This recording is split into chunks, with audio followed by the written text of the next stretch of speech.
Guys চলে এসেছে আমরা সেই ভূতনাথ বাবার মন্দিরে। সো গাইস দেখতেই পাচ্ছ এদিকটা আজকে ভূতনাথ বাবার মন্দিরে প্রচুর লোক হয়েছে আমাদের এখানে পুজো দিতে। তো গাইস দেখতেই পাচ্ছ এটা কবিগুরু রবীন্দ্রনাথ ঠাকুরের সমাধি, আর পাশেই রয়েছে ভূতনাথ মন্দির, আমাদের শিব মন্দির। এখানে আজকে সোমবার পুজো হচ্ছে, দেখতেই পাচ্ছ প্রচুর লোক চলে এসেছে এই পাশটায়। আর আমরা কিছুক্ষণ ছিলাম ভেতরে, এর ভেতরেই যাবো।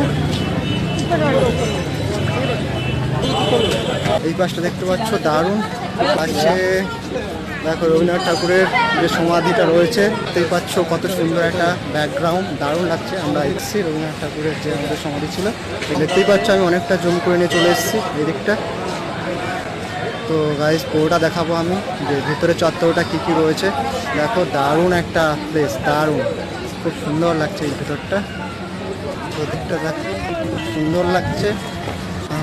এদিকটা দেখো ব্যাকগ্রাউন্ডটা জাস্ট অসাম লাগছে। এদিকটা দেখো কত সুন্দর লাগছে ভেতরটা, জাস্ট অসাম। দেখো সূর্যটা দেখো যা লাগছে, ভিউটা জাস্ট আলাদা লেভেলে গাইস, দেখতেই পাচ্ছ। এদিকটা দেখো, এদিকটা দেখো খুব সুন্দর লাগছে। পেছনে দেখো হাওড়ার ব্রিজ দেখা যাচ্ছে, পেছনে একদম জুম করে দেখাবো একদম এই হাওড়ার ব্রিজ। আর পাশে নিমতলা, এই যে দেখা মানুষজনকে পড়ায়। তো যাই হোক আমরা অনেকটাই পথ অতিক্রম করে এসেছি। আর